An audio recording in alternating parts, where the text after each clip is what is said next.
Hello everyone, I hope you all are doing well. यहाँ आज हम डिस्कस करेंगे Wardha scheme of basic education के बारे में। वार्धा स्कीम को डिस्कस करने से पहले हम इसका थोड़ा बैकग्राउंड देख लेते हैं ताकि आप इजीली इसे समझ सके। ओके, ये पार्ट है development of education,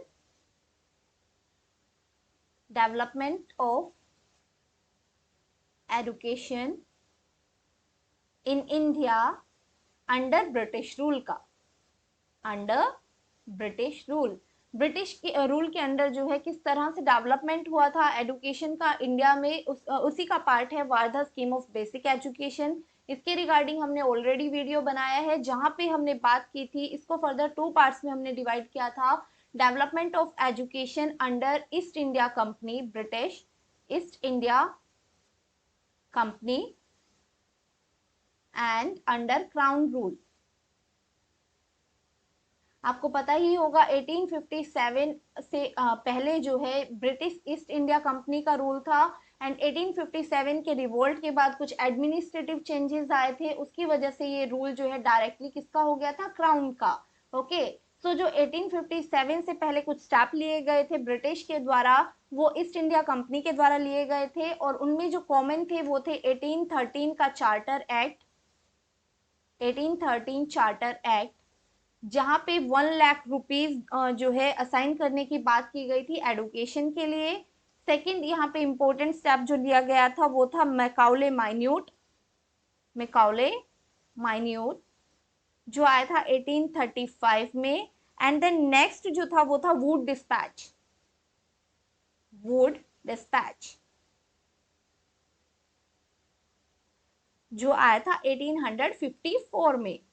okay, then crown rule के अंडर हमने जो डिस्कस किए थे वो सबसे पहले हमने बात की थी हंटर कमीशन की। हंटर एजुकेशन कमीशन आई थी,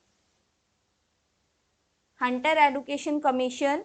then Indian university act, Indian university act of 1904 and then government resolution of education policy 1913। और उसके बाद हमने बात की थी सैडलर यूनिवर्सिटी कमीशन की, सैडलर यूनिवर्सिटी कमीशन जो आई थी 1919 में।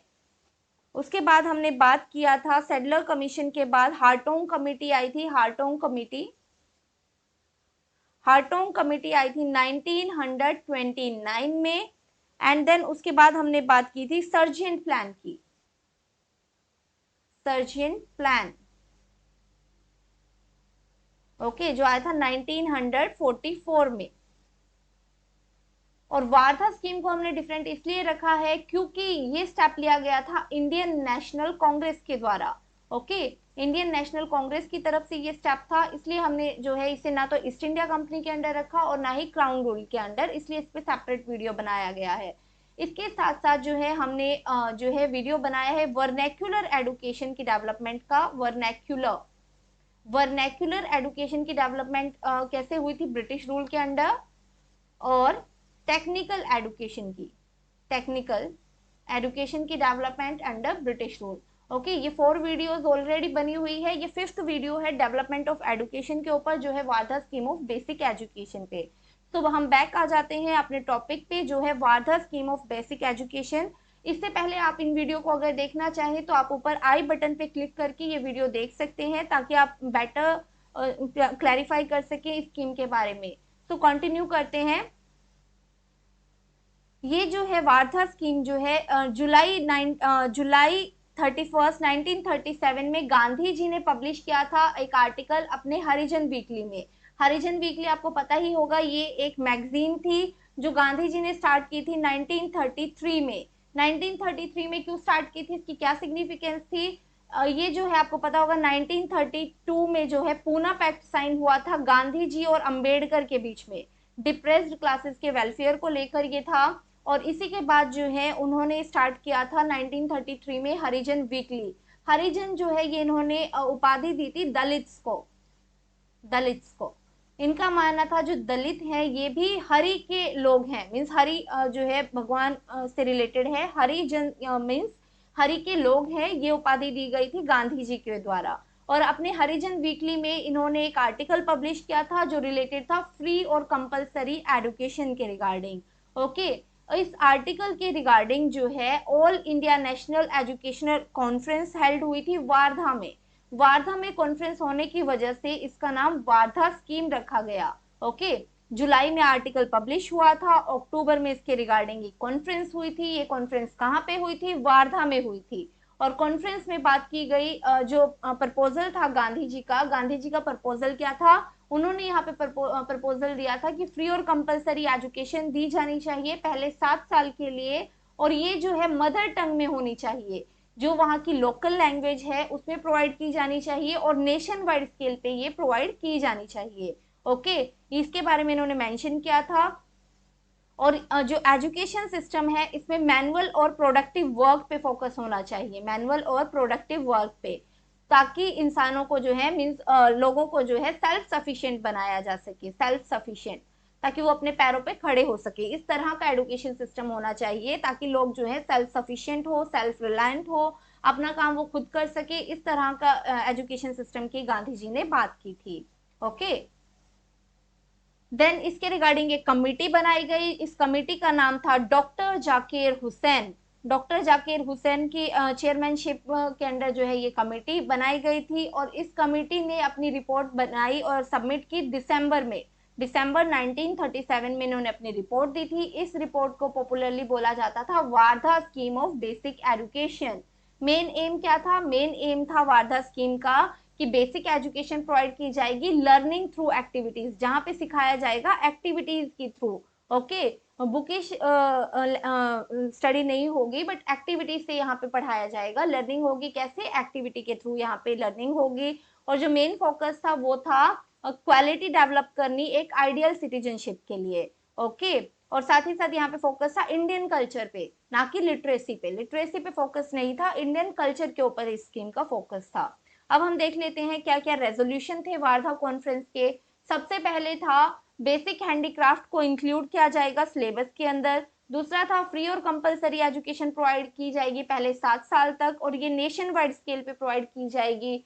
और ये जो है किस मीडियम में प्रोवाइड की जाएगी? सो ये मदर टंग में दी जाएगी, जो वहाँ की लोकल लैंग्वेज है, जो उनकी मदर टंग है, उसमें जो है ये प्रोवाइड की जाएंगी। ओके, और पहले 7 सालों में इस जो ये 7 ईयर की फ्री एजुकेशन थी, इसमें क्या था? कुछ मैनुअल और प्रोडक्टिव वर्क सिखाया जाएगा ताकि उनको सेल्फ रिलायंट बनाया जा सके। और इसके लिए जो है चुना गया था हैंडीक्राफ्ट को, और हैंडीक्राफ्ट को भी किस बेस पे चुना जाता था? Environment of the child. Okay, and इस ये जो सिस्टम था ये जनरेट करके देगा रेम्यूनरेशन ऑफ द टीचर भी, ये भी इसका मोटिव था। और इंग्लिश लैंग्वेज में पढ़ाया जाएगा आफ्टर क्लास 8, क्लास 7 तक। हमने ऑलरेडी बात किया कि पहले 7 सालों में क्या होगा? मदर टंग में पढ़ाया जाएगा, उसके बाद 8th क्लास के बाद इंग्लिश लैंग्वेज में पढ़ाया जा सकता है। और कोई भी प्लेस नहीं था रिलीजियस एजुकेशन के लिए स्कीम में। ओके, मीन्स रिलीजियस एजुकेशन यहाँ नहीं प्रोवाइड की जाएगी, और इसी वजह से इसे मुस्लिम लीग ने एक्सेप्ट नहीं किया था। मुस्लिम लीग ने इसको एक्सेप्ट नहीं किया था। क्यों? क्योंकि यहाँ पे रिलीजियस एजुकेशन प्रोवाइड करने से मना किया गया था, और मुस्लिम लीग का मानना था जो रिलीजियस एजुकेशन है वो उनके लिए अटमोस्ट इम्पोर्टेंस पे थी। ओके, तो एक बार दोबारा हम देख लेते हैं क्या क्या की पॉइंट्स हैं Wardha scheme of basic education के। सबसे पहले जो है ये किसके बेसिस पे स्टार्ट हुई थी? कि गांधी जी ने 1937 जुलाई 1937 में जो हरिजन वीकली था उसमें एक आर्टिकल लिखा था एजुकेशन के रिगार्डिंग, जहां उन्होंने फ्री और कंपलसरी एजुकेशन की बात की थी। उसी के बेसिस पे अक्टूबर 1937 में ऑल इंडिया नेशनल कॉन्फ्रेंस हुई थी। ये कहाँ पे हुई थी? वारधा में हुई थी। वारधा में होने की वजह से इसका नाम वारधा स्कीम रखा गया था। और इस कॉन्फ्रेंस में बात की गई थी कि फ्री और कंपलसरी एजुकेशन प्रोवाइड की जाएगी पहले 7 सालों के लिए, और ये मदर टंग में प्रोवाइड की जाएगी नेशन वाइड स्केल पे। यहाँ पे मैनुअल और प्रोडक्टिव वर्क पे फोकस किया जाएगा, और सेल्फ सफिशिएंट बनाया जाएगा लोगों को ताकि वो अपने पैरों पे खड़े हो सके।